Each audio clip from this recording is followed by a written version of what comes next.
बच्चों, आज हम करेंगे वर्कशीट नंबर 55 जो कि आपकी 13 नवंबर के लिए बनाई गई है और चैप्टर है आपका वही गुरुत्वाकर्षण, जिसमें आपने लास्ट क्लास के अंदर गुरुत्वाकर्षण का सार्वत्रिक नियम समझा था।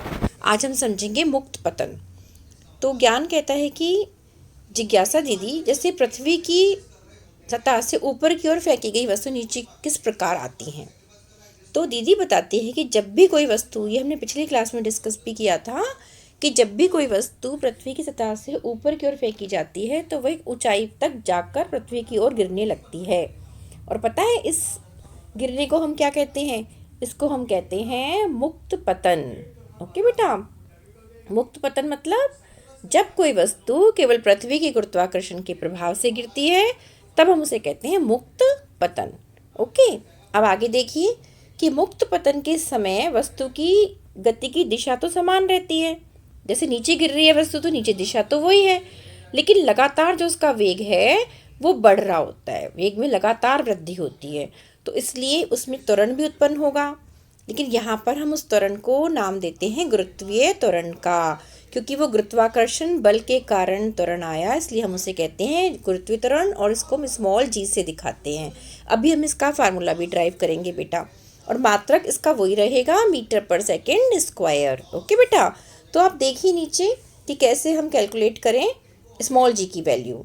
तो पहले हमने पीछे समझा था कि जो गुरुत्वाकर्षण के सार्वत्रिक नियम में जो गुरुत्वीय बल होता है वो F इज इक्वल टू होता है, तो F बराबर होता है बड़े वाले जी के, capital G, capital M, small m और बटे में d स्क्वायर, है ना।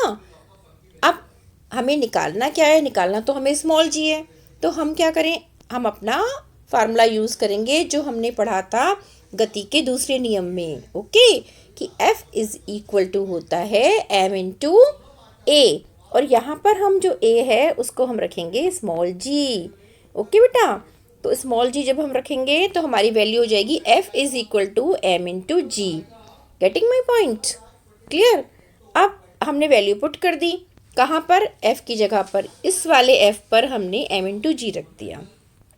ये देखिए, जब हमने m इंटू जी रखा तो हमने देखा स्मॉल m से तो स्मॉल m कट गया और वैल्यू आ गई small g is equal to capital G capital M upon d square.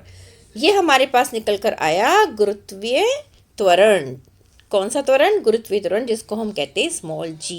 Okay, अब बहुत इंपॉर्टेंट फैक्ट आप देखिए कि क्योंकि पृथ्वी जो है इलेप्टिकल है शेप में, गोलाकार नहीं है ना।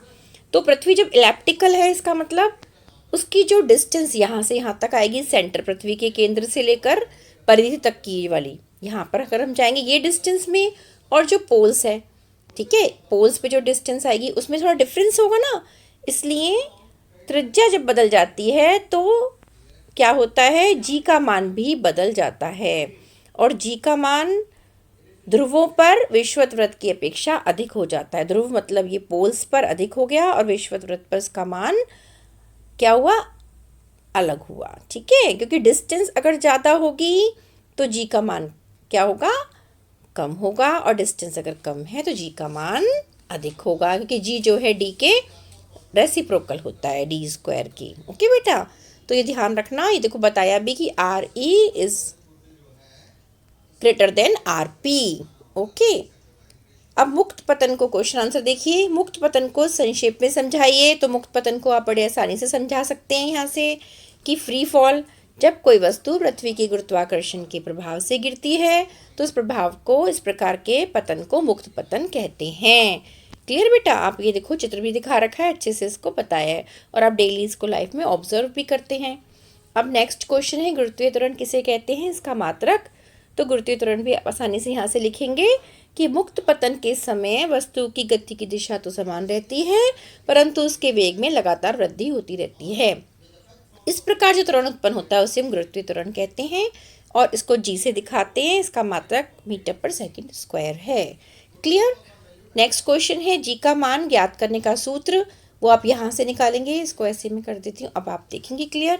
ये पूरा फार्मूला निकालने का यहाँ से आप कॉपी करके लिखेंगे। ओके, अब नेक्स्ट क्वेश्चन, स्मॉल जी का मान पृथ्वी के विषुवत वृत्तों की अपेक्षा ध्रुवों पर अधिक क्यों होता है? क्योंकि ध्रुवों पर त्रिज्या कम है और विषुववृत्त पर त्रिज्या ज़्यादा है, इसलिए ध्रुवों पर मान अधिक होता है। और ये बता भी रखा है, आप आराम से यहाँ से आंसर लिख सकते हैं। ओके, तो चैप्टर यहाँ पर आपका ये टॉपिक क्लियर हो गया है। गुरुत्वाकर्षण के चैप्टर में मुक्त पतन अच्छे से पढ़ के फिर क्वेश्चन अटेम्प्ट करना बेटा। थैंक यू बेटा।